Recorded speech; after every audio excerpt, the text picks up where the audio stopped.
우리는 지금 계속해서 빌립보서의 말씀을 나누고 있습니다. 지난 시간에 우리는 서로 좋은 동력자가 되어야 한다라고 말씀드렸습니다. 동력자란 무슨 뜻입니까? 같이 사역하는 자를 말합니다. 우리는 하나님의 뜻 안에서 예수님을 통해 만난 사람들입니다. 그래서 우리는 서로에게 좋은 동력자가 되어야 합니다. 그렇다면 우리가 어떻게 해야 신앙 안에서 좋은 동력자가 될 수 있을까요? 지난 시간에 먼저 살펴본 것은 우리는 서로 안위하는 자가 되어야 한다라고 말씀드렸습니다. 오늘 두 번째로 살펴볼 것은 예수님의 일에 뜻을 같이 하는 자가 되어야 합니다.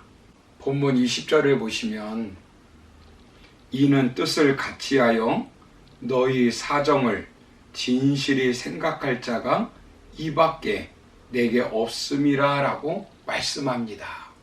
왜 수많은 사람들 중에 디모데를 빌립보 교회에 보낸다고 말씀하고 있습니까? 바울과 뜻을 같이 할 자는 디모데밖에 없기 때문이라는 것입니다. 자신과 동일한 마음을 가진 자는 디모데밖에 없다는 것입니다. 그리고 자신과 같이 빌립보 교인들의 사정을 절실히 생각할 자도 디모데밖에 없다는 것입니다.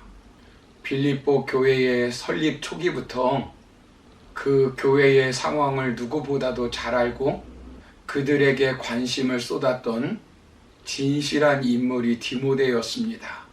그래서 바울은 감옥에 있으면서 자신이 갈 수 없으니 자신을 대신해서 자신과 같은 마음을 가진 디모데를 빌립보 교회에 보내겠다는 것입니다. 대통령이 자신의 마음을 잘 전달할 수 있는 믿을 수 있고 관계가 좋은 대사를 보내는 것과 같습니다. 누구나 직장에 들어가 동력자로 일을 합니다. 효과적으로 자신이 맡은 업무를 수행하고 직업적 성공을 거두기 위해서는 세 가지 기술이 필요하다고 합니다. 첫째는 기능적 기술입니다. 둘째는 개념적 기술입니다. 세 번째는 인간관계 기술이라는 것입니다. 기능적 기술이란 자기가 맡은 전문 분야의 업무를 말합니다. 개념적 기술이란 거시적으로 조직 전체의 목표 달성과 생산성 향상을 꾀할 수 있는 기술을 말합니다. 인간관계 기술이란 문자 그대로 일보다는 직장의 다른 동료, 상사, 부하들과 원만한 인간관계를 할 수 있는 기술을 말합니다. 그런데 인간관계 기술이 직업적 성공을 거두는데 85% 정도이고 기술적인 지식은 15% 정도라고 말합니다. 하버드 대학교의 위건 박사는 직장, 가정, 사회생활 등 각 분야에서 실패한 사람들은 모두 다 인간관계를 실패했기 때문에 인생에서 실패한 것이라고 말합니다. 미국 카네기 재단에서도 5년간 사회적으로 성공한 사람 1만 명을 대상으로 성공 비결이 무엇인지 질문했는데 85%의 사람들이 다양한 사람들과 골고루 인간관계를 잘 맺었기 때문에 인생에서 성공했다고 말했다고 합니다. 실제로 지능지수나 학교 시절의 성적이 인생에서의 성공의 정도는 20%에 불과하다는 연구 결과가 있습니다. 직장에서 해고된 대부분의 사람들 중 66% 정도는 대인관계의 실패 때문에 해고된 것이고 단지 34% 정도가 일과 관련된 기술이라든가 지식 부족 등의 원인으로 해고된다고 합니다. 그런데 인간 관계의 성공의 가장 기본적인 것은 무엇이겠습니까?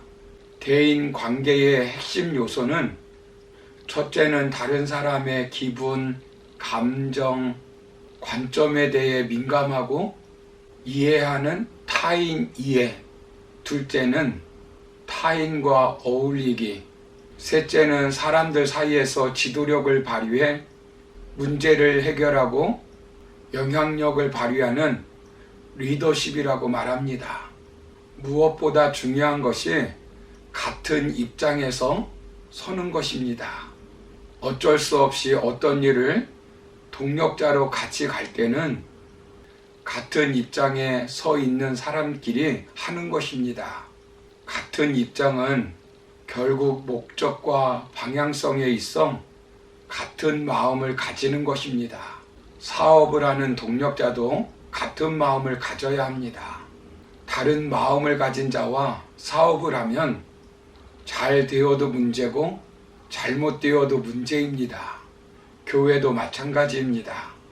이단들이 교회에 들어와 열심히 봉사합니다. 그런데 다른 마음을 가졌습니다. 교회를 파괴시키고 자신들이 접수하기 위해 들어와서 은밀하게 간첩처럼 활동합니다. 가정도 마찬가지입니다. 다른 마음을 가지고 결혼하면 어떻게 되겠습니까? 종국에는 가정이 파괴됩니다. 다른 마음을 품은 가룟 유다는 예수님을 팔아넘겼습니다. 다른 마음을 품은 다윗의 아들 압살롬은 정권을 차지하기 위해 아버지를 죽이려고 했습니다. 다른 마음을 품은 사울은 자기 사위를 죽이려고 했고, 다른 마음을 품은 요셉의 형제들은 자신의 동생을 팔아넘겼습니다. 사도 바울이 노년의 감옥에 있을 때 다른 사람들은 어떻게 했습니까? 본문 21절을 보시면 그들이 다 자기 일을 구하고 그리스도 예수의 일을 구하지 아니하되라고 말씀합니다. 디모데 외에 다른 사람을 빌립보 교회에 파송하지 않은 이유는 다른 사람들은 자기 일에만 몰두했기 때문이라는 것입니다. 예수님의 일이나 교회의 일이나 남의 일에는 관심이 없었습니다. 여기 구하다라고 하는 말은 계속해서 자기의 것을 얻으려고 애쓴다는 말입니다. 예수 그리스도의 일, 즉 빌립보 교인들의 사정을 알고 돌보는 일에는 관심이 없었습니다.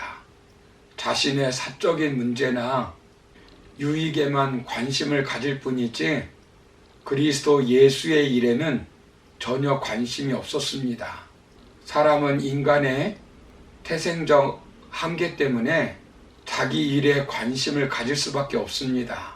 혼자 살 때, 혼자 할 때는 그것을 누가 잘못한다고 탓하지 않습니다. 자기 마음대로 한다고 누가 시비를 걸겠습니까?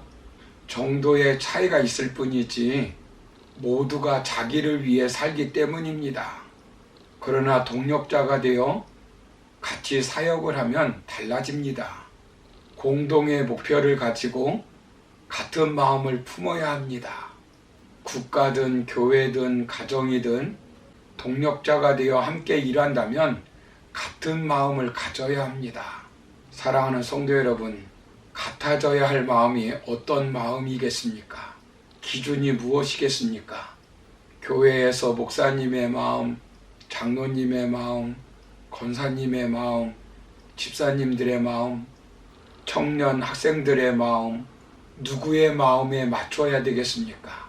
빌립보서 2장 5절을 보시면 너희 안에 이 마음을 품으라 곧 그리스도 예수의 마음이니 라고 말씀합니다.